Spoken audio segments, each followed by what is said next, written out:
ओम जयंती मंगला काली भद्रकाली कपालिनी दुर्गा क्षमा शिवा धात्री स्वाहा स्वदा नमोस्तुते। तीसरा अध्याय, सेनापतियों सहित महिषासुर का वध। ध्यान। जगदम्बा के अंगों की कांति उदय काल के सहस्त्रों सूर्यों के समान है। वे लाल रंग की रेशमी साड़ी पहने हुए हैं। उनके गले में मुंडमाला शोभा पा रही है। दोनों स्तनों पर रक्तचंद का लेप लगा है। वे अपने कर कमलों के जपमालिका, विद्या और अभय तथा वर नामक मुद्राएं धारण किए हुए हैं। 3 नेत्रों से सुशोभित मुखरविंद की बड़ी शोभा हो रही है। उनके मस्तक पर चंद्रमा के साथ ही रत्न में मुकुट बंधा है तथा वे कमल के आसन पर विराजमान हैं। ऐसी देवी को मैं भक्ति पूर्वक प्रणाम करती हूँ। ऋषि कहते हैं, दैत्यों की सेना को इस प्रकार तहस नहस होते देख महादैत्य सेनापति चिक्षुर क्रोध में भरकर अंबिका देवी से युद्ध करने के लिए आगे बढ़ा।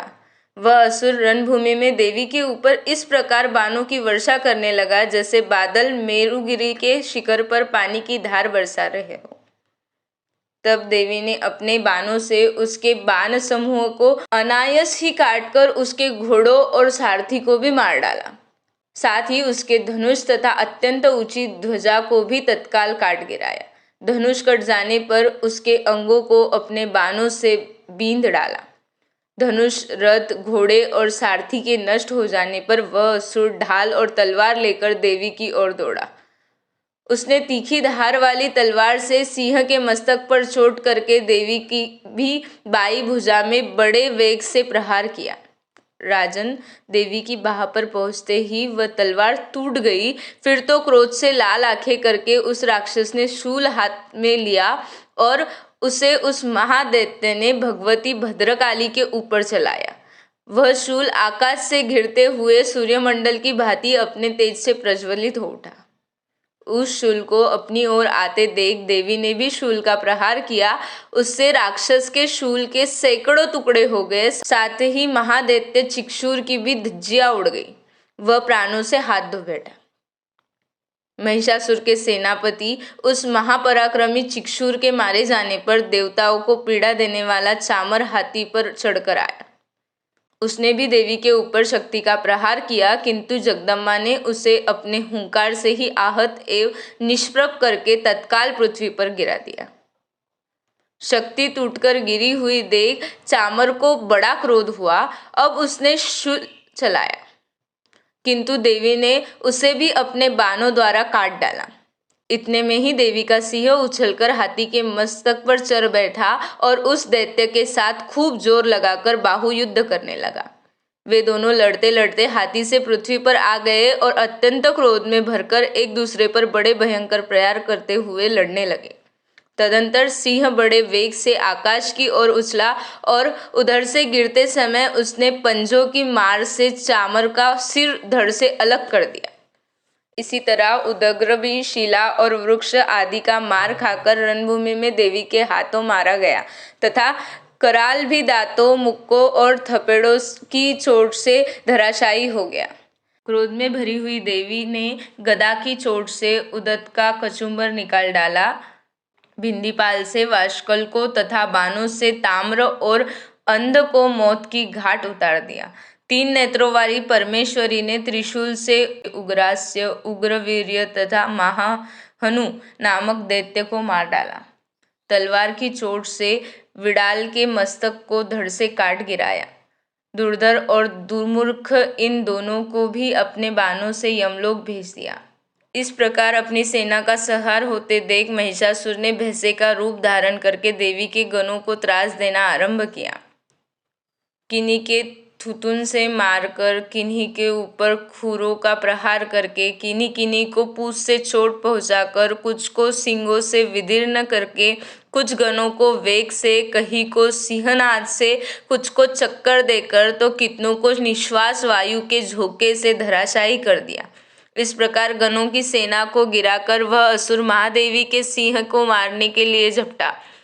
इससे जगदम्बा को भी बड़ा क्रोध हुआ।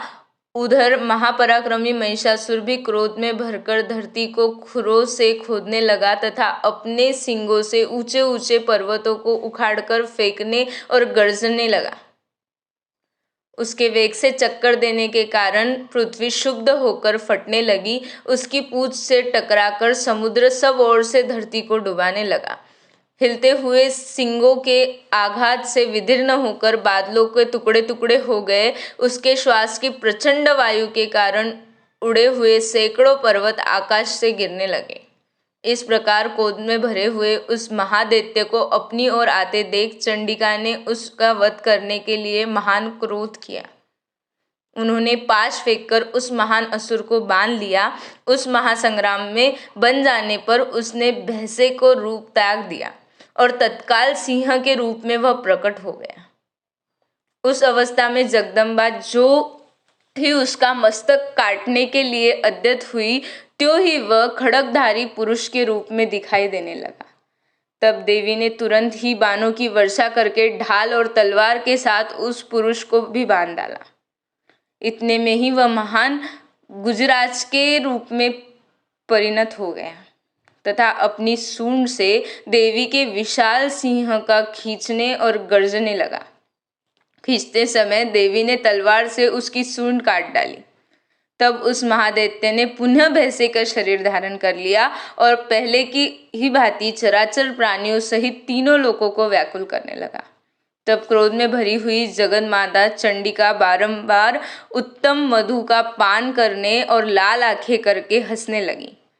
उधर वह बल और पराक्रम के मद से उन्मत्त हुआ राक्षस गर्जने लगा और अपने सिंगों से चंडी के ऊपर पर्वतों को फेंकने लगा। उस समय देवी अपने बाणों के समूह से उसके फेंके हुए पर्वतों को चूर करती हुई बोली।